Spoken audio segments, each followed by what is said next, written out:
Here's the 2-2, and that is swung on, lifted high and deep to right field. The right fielder, Peta, going back, and he watches it go over the wall for a home run. Blankenhorn goes deep, a solo shot to give the Mets a 4-0 lead. Here's the 2-2. Breaking ball, called strike three, gets him. Fifth strikeout for Eickhoff, and he gets out of it. Went to high school in Jinx, just south of Tulsa. That is blasted to left field. That one is way back. Get out of here, home run, Cheslor Cuthbert.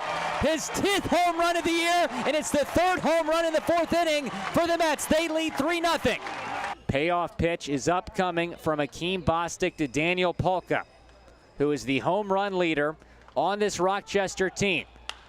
That is swung on, hit very high into left field. Mason Williams gets under it. He makes the catch. Castillo tagging from third. Here's the throw home. It's a good one, and he got him! Mason Williams, a bullet thrown from left field to get Castillo at home, and that's the 3rd out. And Akeem Bostic gets out of it unscathed.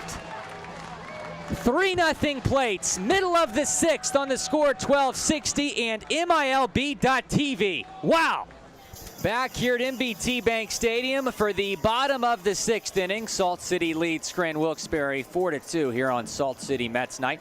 It'll be Drew Jackson, Mark Payton, and Albert Almora Jr. facing Adam Warren here, who returns for a 2nd inning out of the bullpen for the Rail Riders. Drew Jackson tonight is 0 for 1 with a walk and a ground out. He bats from the right side against the right-handed Warren. First pitch from Warren, missing the outside corner. Jackson in this series is 4 for 9 with 4 runs scored and 5 walks. He has been on base a lot this week.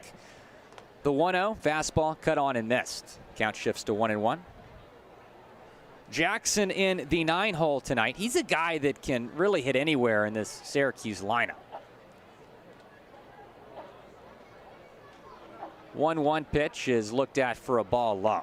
Certainly one of the more dangerous 9-hole hitters you're going to find across the Northeast Division. Northeast Division rivals going at it this week at NBT Bank Stadium. Part of the I-81 series. AAA affiliate of the New York Mets and the New York Yankees, and that is golfed into left field for a leadoff single for Jackson, his first hit of the night. Has Syracuse in business here in the 6th. Again, two times on base now for Jackson, who has walked and now singled in addition to a ground out. And it's just become the expectation. It doesn't matter how these Syracuse players get on. A lot of times it's with the walk, but Syracuse has found ways to get on base. But again, still looking for that timely hit. Last inning, it was runners at first and second, 1 out, and back-to-back strikeouts eliminated a Syracuse scoring threat again. The Mets have not scored since the 1st inning, but yet again, neither have the Rail Riders. The score 4-2 here in the bottom of the 6th with Mark Payton at the plate facing Warren here. All 6 runs in this game were scored in the 1st inning. Scranton Wilkes-Barre scored 2 runs in the top half, followed by a 4-run bottom half. All of those runs with 2 outs by the Mets, courtesy of 3 home runs. That pitch misses outside. Looked like McDowell may have stepped out there. You know, a big difference in this game versus some previous games for Syracuse. Talking with Mets manager Chad Kreuter before the game, you could tell how confident he was with the amount of pitching he had in his bullpen. 1-0 delivery, grounded sharply into right field for a base hit. Jackson around second, going to third. It's a single for Payton, and runners are on the corners with nobody out.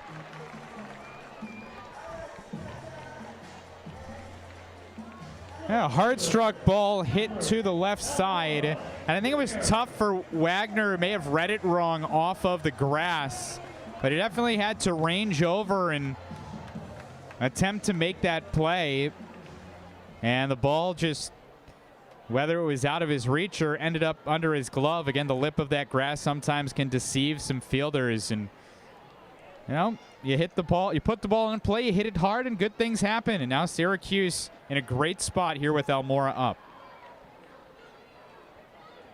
First pitch to Almora Jr. is kind of a half swing into the protective netting above the Scranton Wilkes-Barre dugout. It's 0-1. Salt City leads Scranton Wilkes-Barre 4-2. Bottom of the 6th. No outs. Runners on the corners for Albert Almora Jr., who is looking for his first hit tonight. He's 0 for 3.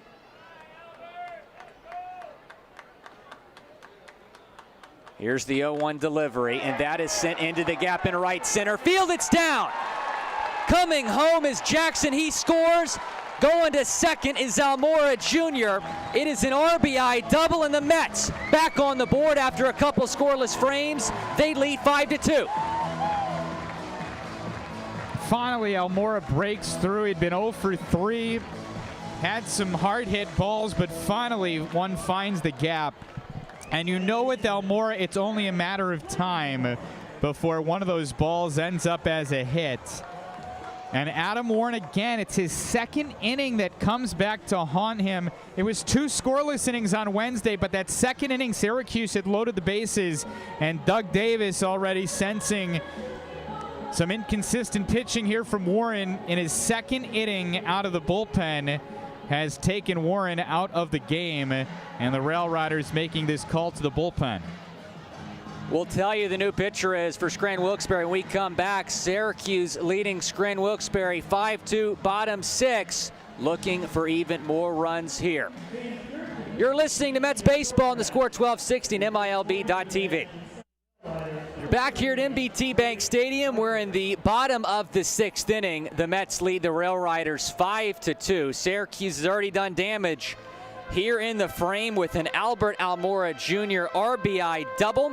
There's 2 runners in scoring position for Travis Blankenhorn, with Greg Weissert now on the mound for the Rail Riders.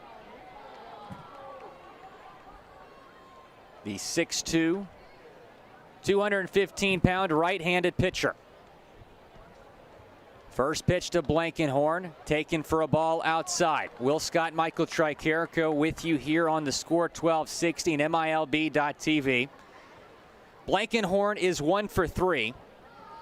That one hit was a home run back in the first inning. 1-0. Softly rolled toward the pitcher McDowell. He decides to throw to first base. Now a throw to second, and now a throw home as the tag is applied.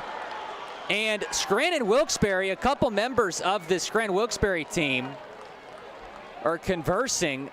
They didn't turn a triple play, but they were pretty close. They ended up getting 2 outs on the play, as Almora Jr. is still at second base. And I'm happy we're showing the replay here on MILB.TV because that was a crazy sequence. Now, it looked like the second baseman Peta stepped on the bag, but he had to tag Almora there. Yeah, and the thing is, if Peyton just Peyton was in between home and third the first time. Then when the throw went to second, he started coming home again, and he stopped. If he keeps coming, the throw is not a good one. He probably scores. That is a 1-3-6-2 double play. Get all that? Here's Chance Sisco. Is there a team that runs itself into as many outs without scoring runs as Syracuse? Check that. Patrick Mazika at the plate. That was a wild sequence for the first 2 outs of this inning.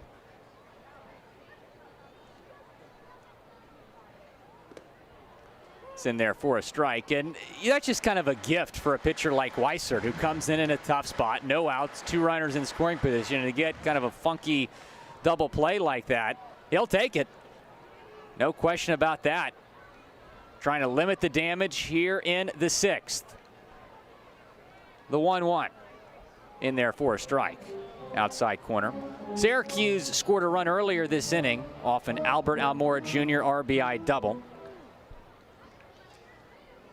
The Mets lead the Rail Riders 5-2. We're in the bottom of the 6th. Mazika will reset. Tonight, Patty is 1 for 1, a single and 2 walks.